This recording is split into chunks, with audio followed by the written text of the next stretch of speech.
Buenos días, tardes, queridos amigos, escuchas, con los que tenemos el placer de compartir este tiempo tan interesante.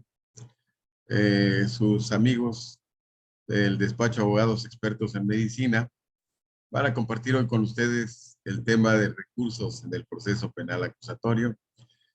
Soy Guillermo Flores Flores, su servidor, y vamos a comenzar con nuestro tema.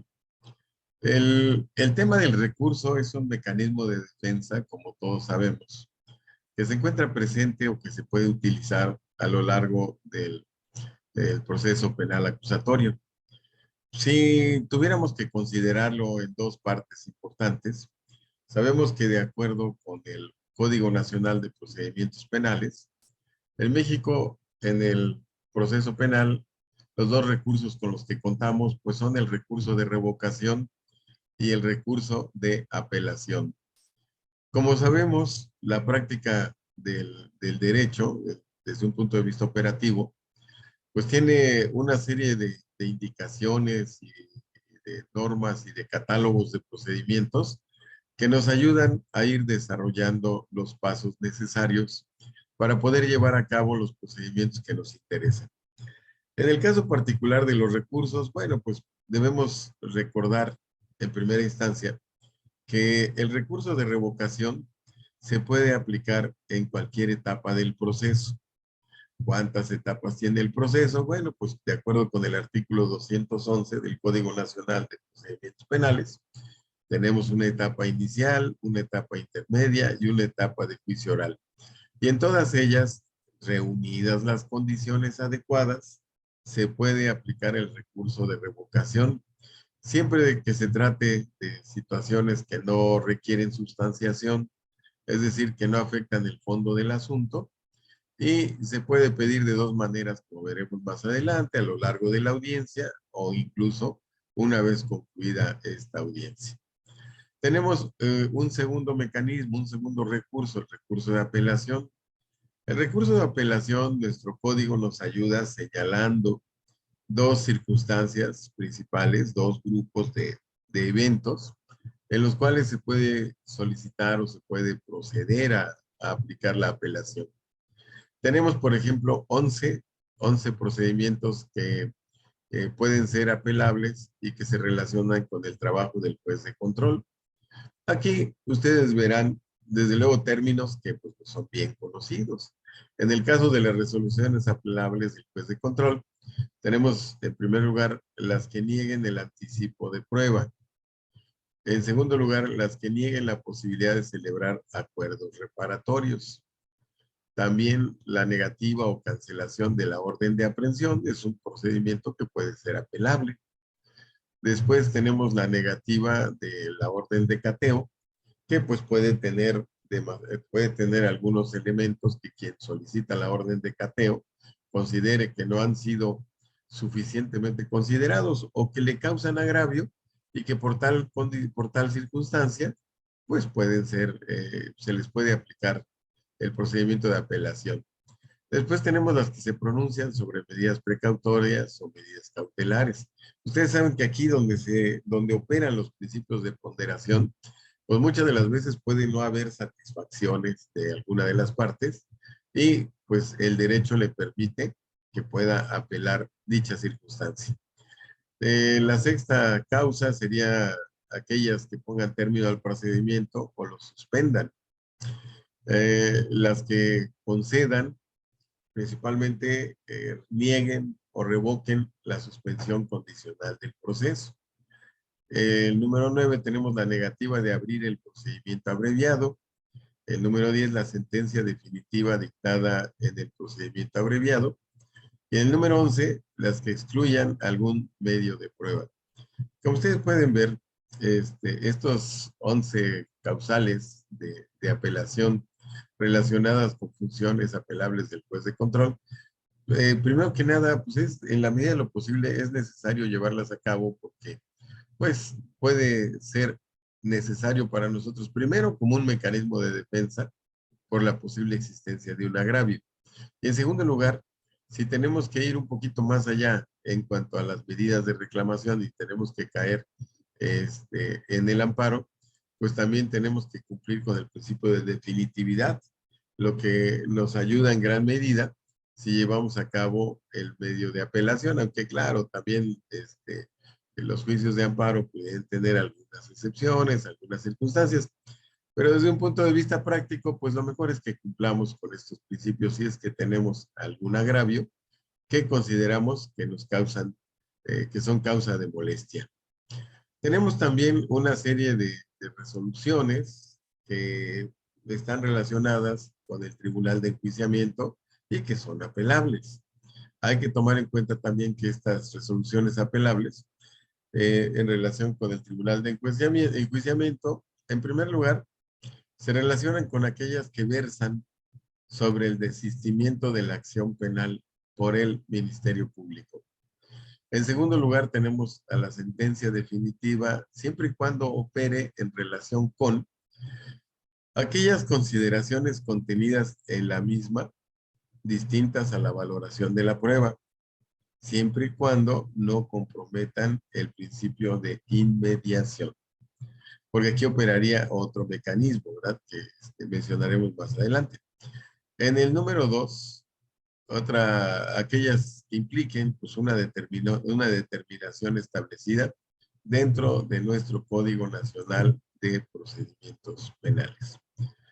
Si tuviéramos que definir o acercarnos con mayor claridad a la materia de recurso, pues diríamos que el recurso, obviamente, como su nombre lo indica, el significado quiere decir regresar las cosas al estado en que se encontraban. Y queremos regresarlas al estado en que se encontraban porque pues, nos causan algún agravio, nos causan alguna molestia, y la ley nos permite o nos da esta herramienta, nos da el recurso para que en el caso de que apliquen, podamos utilizarlo para solicitar que las cosas regresen al estado en que se encontraban. Por lo tanto, al ser una queja, pues entonces entendemos que el recurso tiene que sustentarse en el reproche de los defectos que causan la afectación, que nosotros consideramos que son un problema para nosotros. Además, para poder accionar un recurso, se debe observar lo siguiente. Es decir, tenemos algunos elementos de procedencia que considerar antes de que vayamos a aplicar un recurso. Dentro de estos elementos de procedencia, pues tenemos una resolución que sea impugnable de acuerdo a la ley.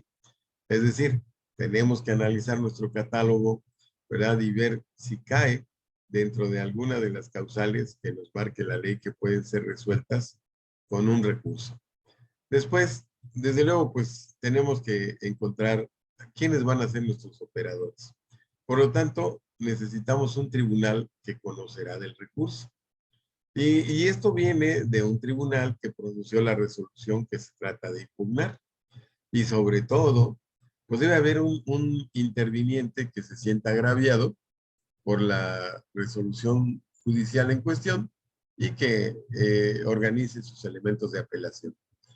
Entonces, decimos que los recursos operan sobre todo a partir de resoluciones, ¿no?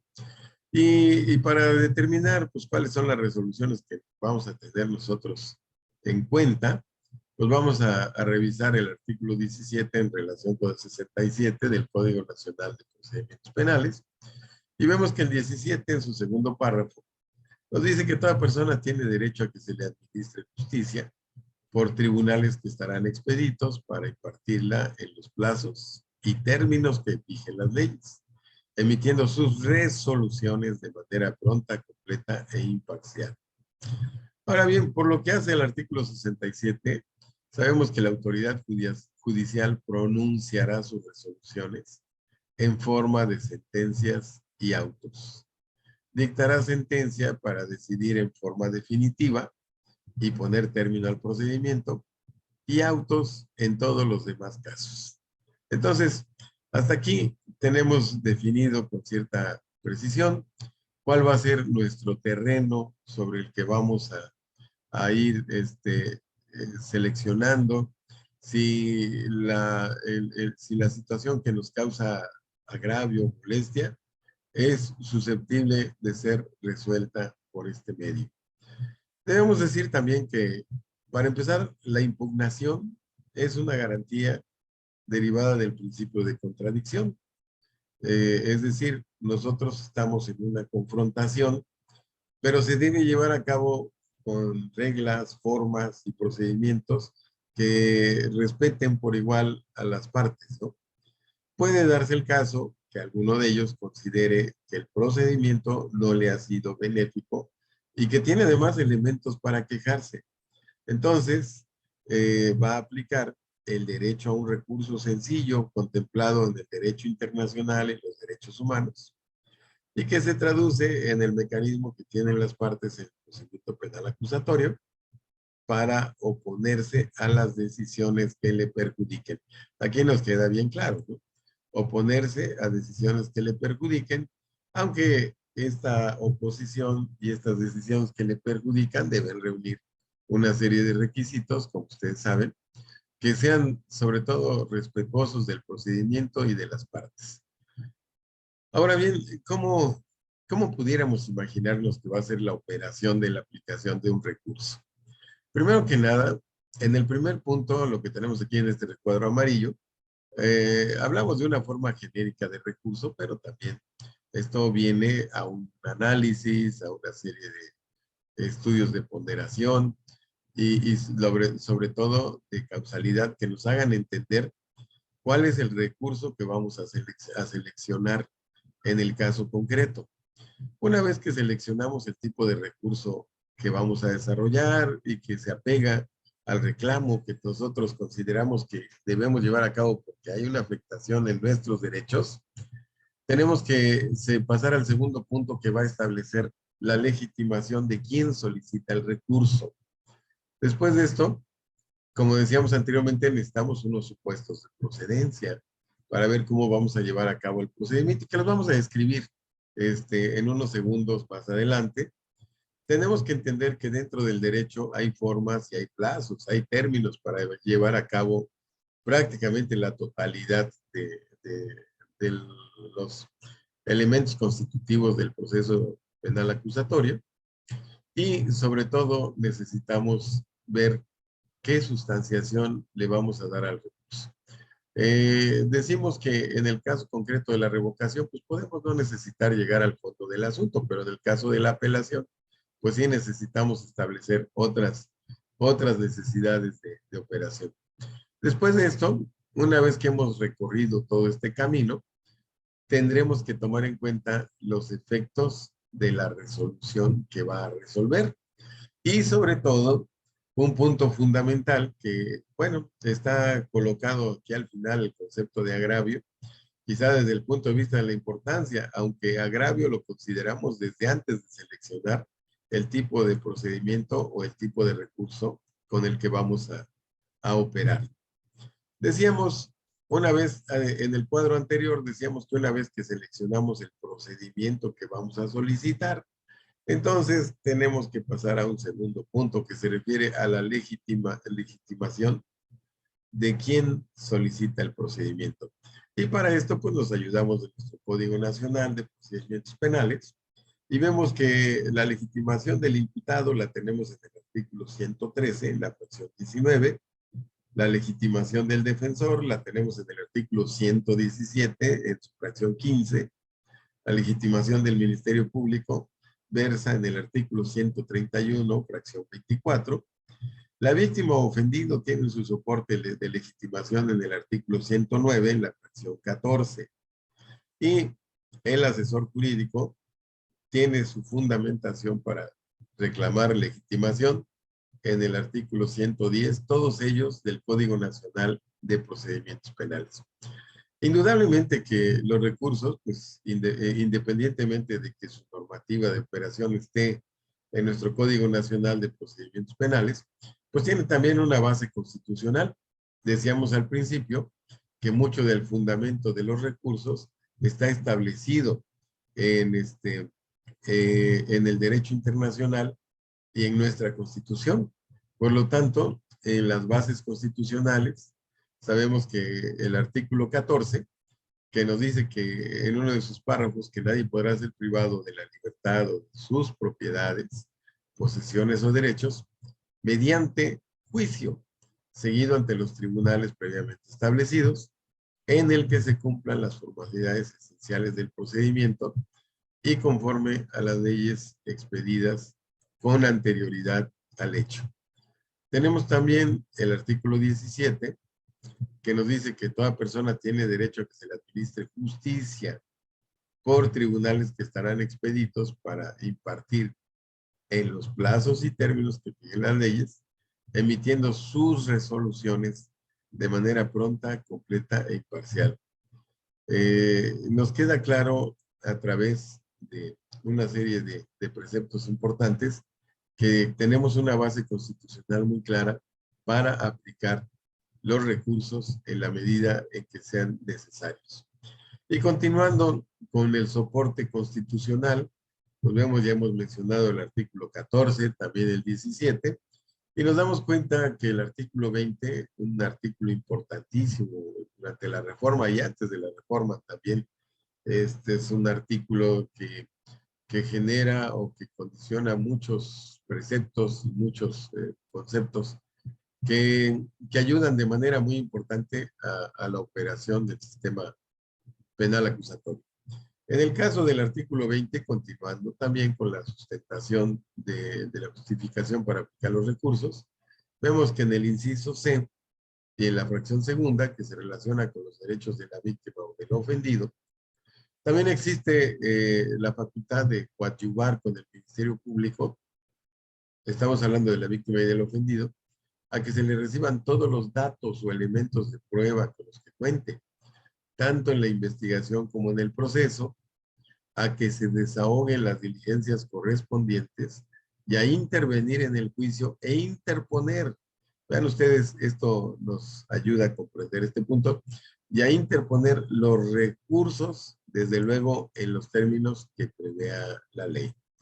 Para esto, rápidamente diremos que en el registro 177-539, vemos que se menciona que el principio de impugnación de las sentencias constituye una de las formalidades esenciales del procedimiento, y esta jurisprudencia pues también toma en cuenta los artículos 14 y 17 y le añade incluso el 107, fracción tercera, inciso A, de la Constitución Política, y nos menciona en concreto que es evidente que dentro de todas las formalidades están comprendidos los medios ordinarios de impugnación, por virtud de los cuales se obtiene justicia de manera completa e imparcial.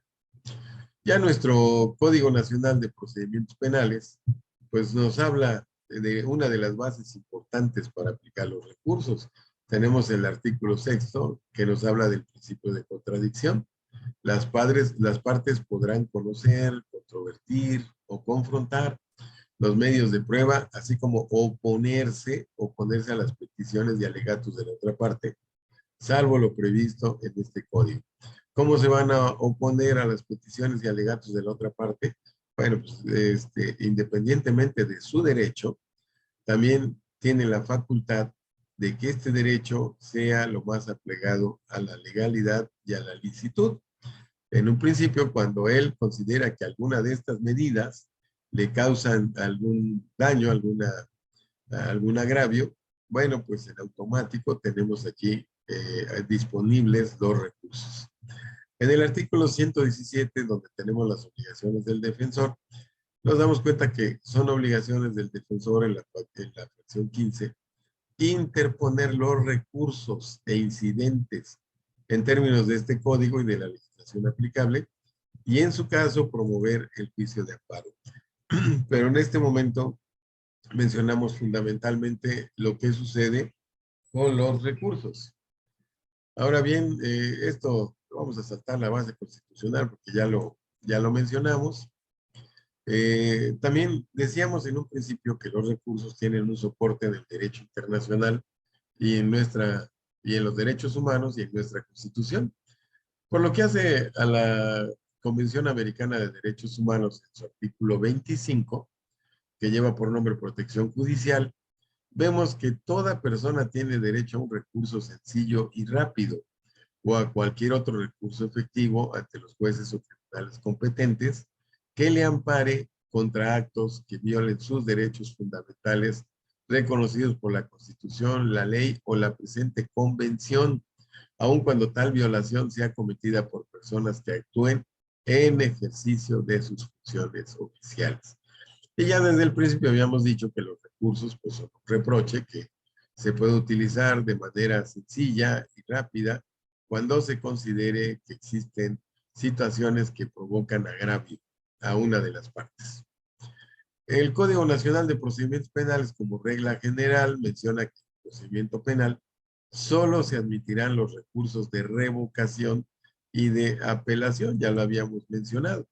En el derecho comparado, pues existen otras figuras que a lo mejor de alguna manera pueden operar en nuestro medio, pero la única personalidad que se tiene de recursos en nuestro medio, pues es la de revocación y la de apelación.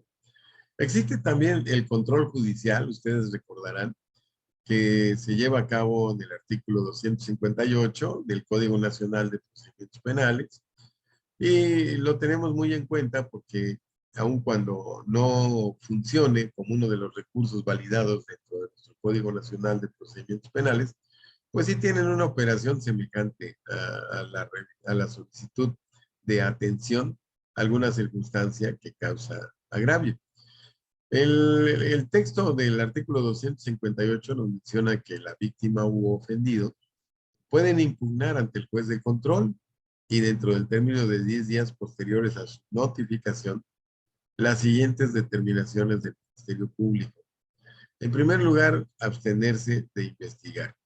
Es una situación que ante el Ministerio Público a veces es un poquito difícil de llevar a cabo, pero que por lo general puede quedar bastante claro. Ahora, en la conclusión de todas estas formas de terminación anticipada, pues generalmente se lleva una indicación de informar a la parte que pueda ser afectada de que tiene un término de 10 días para manifestar lo que a su derecho convenga, pero en general relacionado con situaciones que le causen agravio.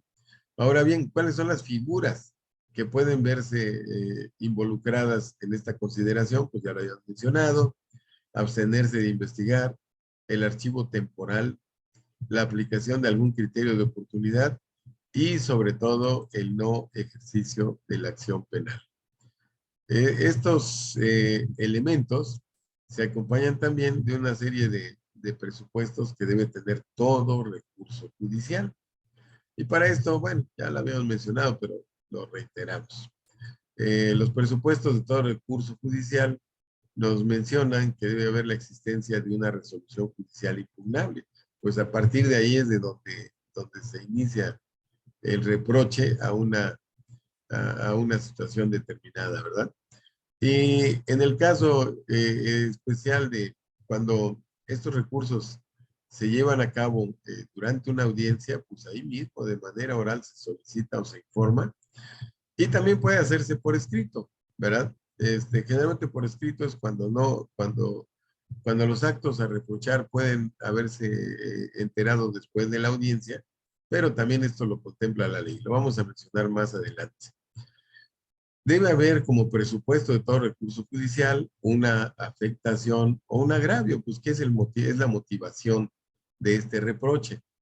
Debe haber desde luego una persona legitimada, el recurrente, ya lo mencionamos, ya mencionamos cuál es el fundamento jurídico para todo eso, y desde luego tiene que haber requisitos de forma y tiempo, ya lo mencionamos.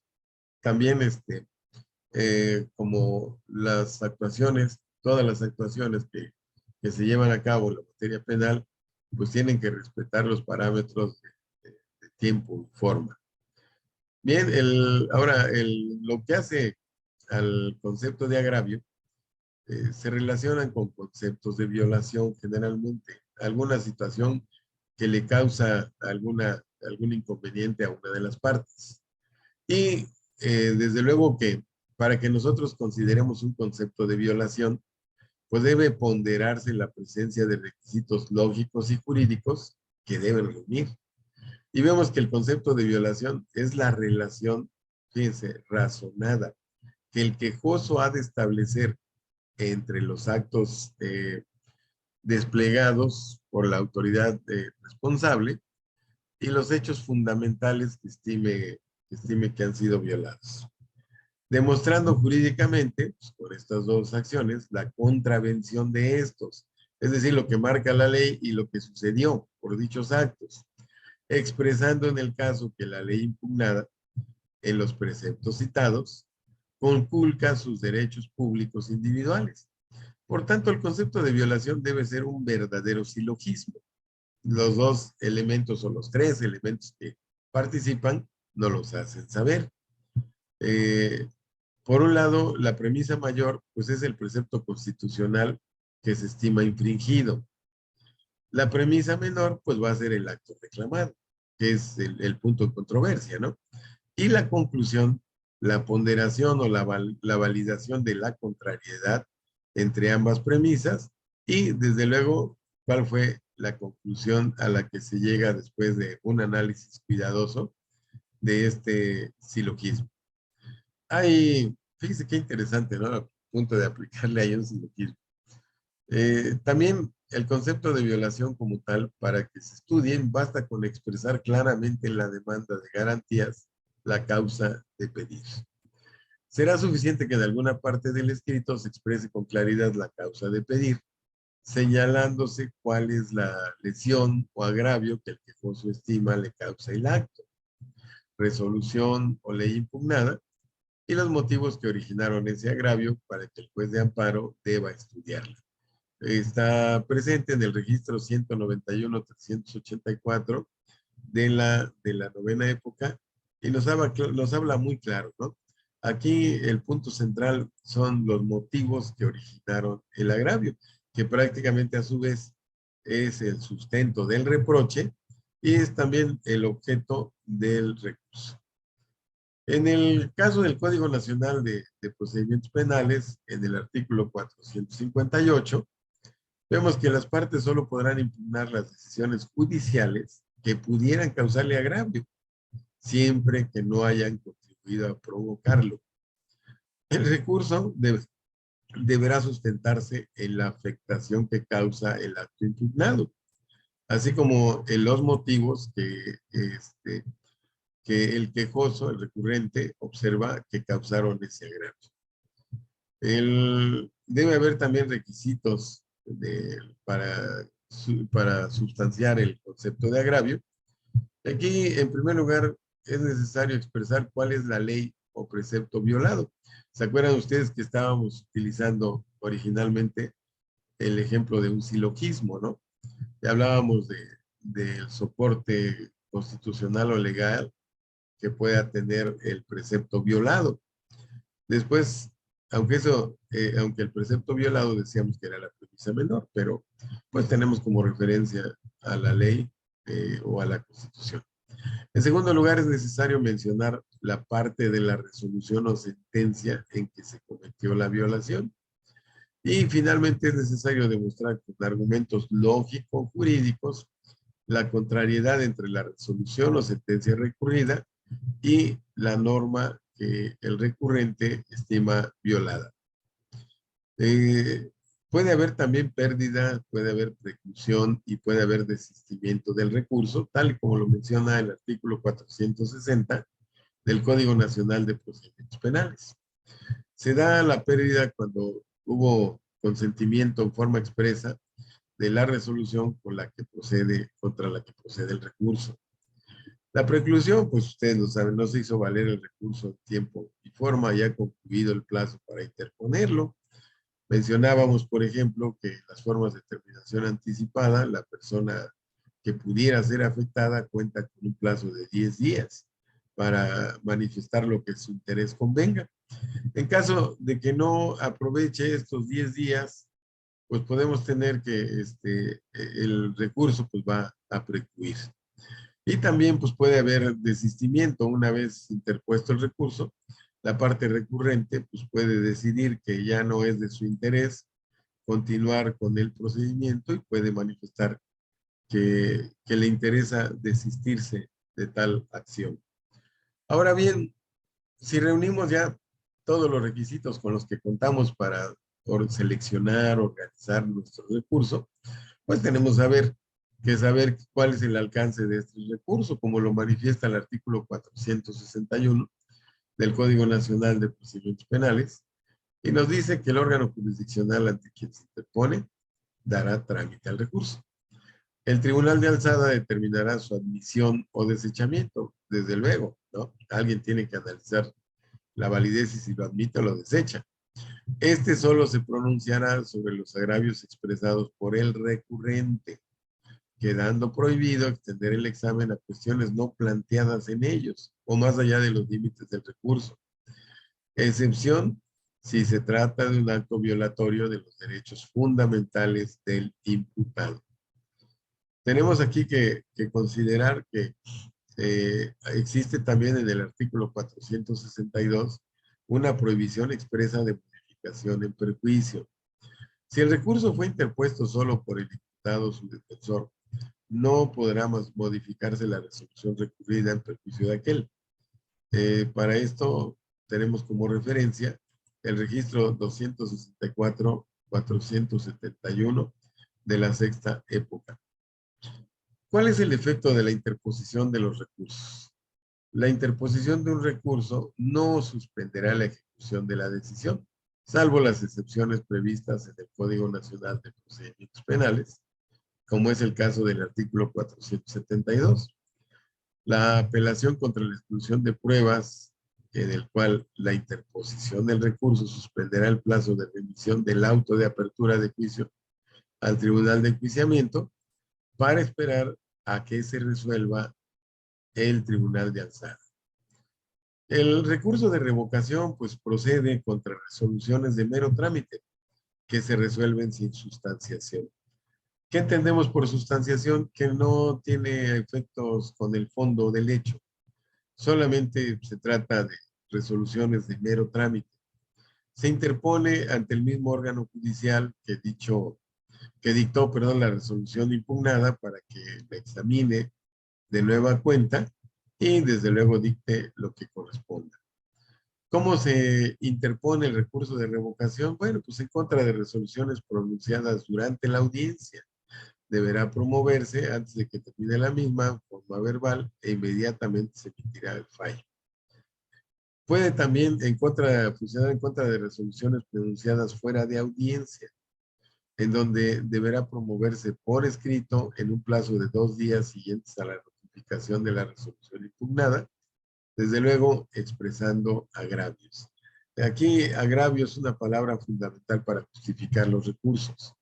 En este último caso, el órgano jurisdiccional lo resolverá de plano, dentro de los 3 días siguientes a la interposición del recurso, o en caso de que la complejidad del asunto lo amerite, citará audiencia para oír a las demás partes dentro del plazo de 2 días, contando a partir de la fecha de interposición del recurso, y en ella deberá resolver lo conducente.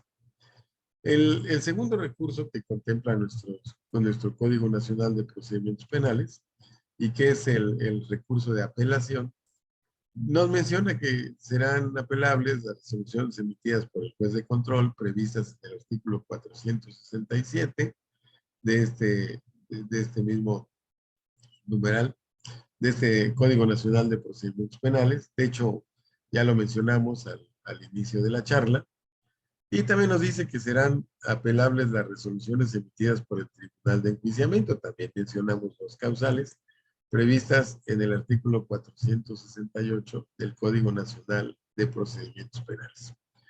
Procede el recurso de apelación contra las resoluciones del Tribunal de Enjuiciamiento, como lo menciona el artículo 468, sobre resoluciones que versen sobre el desistimiento de la acción penal por el Ministerio Público y contra la sentencia definitiva en relación a aquellas consideraciones distintas a la valoración de la prueba, siempre y cuando no comprometan el principio de inmediación o bien en aquellos actos que impliquen una violación grave al debido proceso.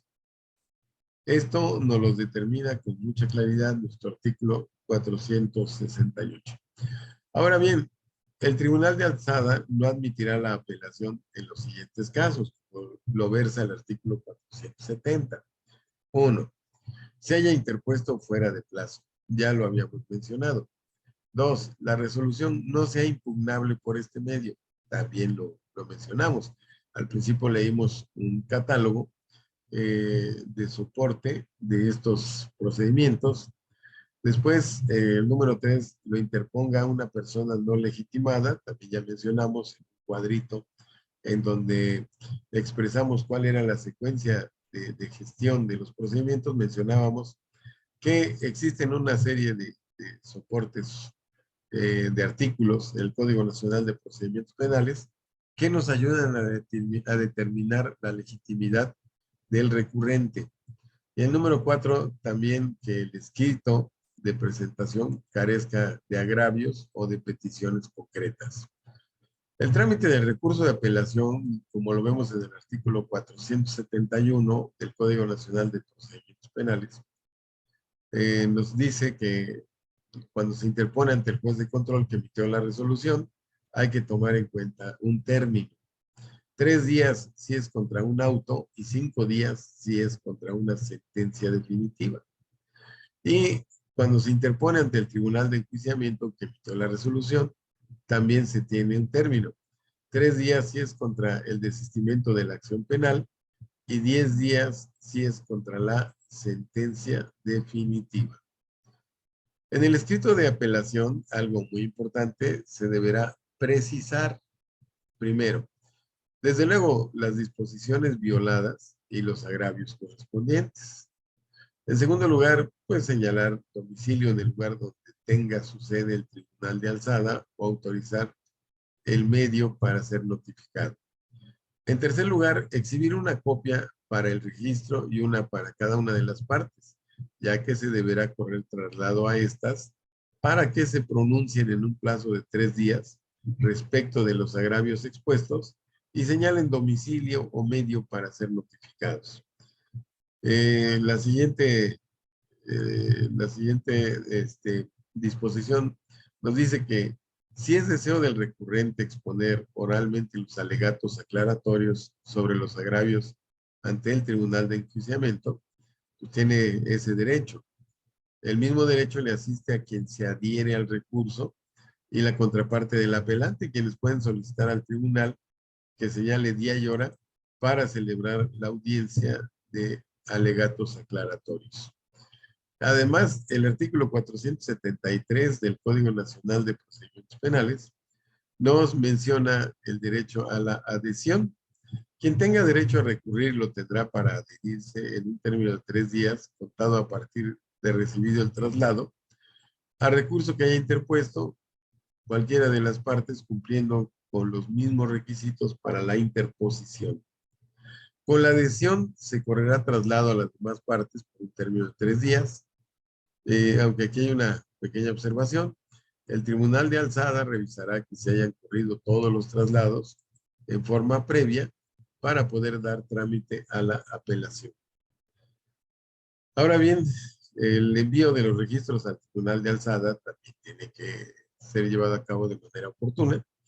Y aquí hay que mencionar que concluidos los plazos que se otorguen a las partes para la sustanciación del recurso de apelación, el órgano jurisdiccional enviará los registros al tribunal de alzada, que conocerá del mismo.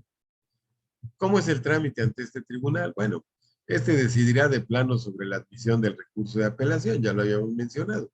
Si alguna de las partes lo solicitó o el tribunal lo estima pertinente, citarán audiencia para que las partes expongan sus alegatos aclaratorios sobre los agravios, lo cual deberá tener lugar dentro de los 5 días y 15 días después de que fenezca el término para la adhesión y 5 días posteriores de admitido el recurso. Debe haber también una audiencia de alegatos aclaratorios, ya lo hemos mencionado. El recurrente expondrá en forma oral sus alegatos aclaratorios sobre los agravios vertidos por escrito, sin poder plantear nuevos conceptos de agravio. El tribunal de alzada podrá solicitar a las partes aclaraciones sobre los agravios planteados en sus escritos. La sentencia podrá ser emitida de plano en la audiencia o por escrito dentro de los 3 días siguientes a la misma. El cual es el término para resolver un recurso de apelación en el cual no se solicitó la audiencia de alegatos. Bueno, pues aquí debemos mencionar que el efecto de la sentencia del Tribunal de Alzada será, primero, una vez cumplidos los términos mencionados, confirmar, modificar o revocar la resolución apelada, o bien ordenar la reposición del procedimiento por violaciones graves al debido proceso.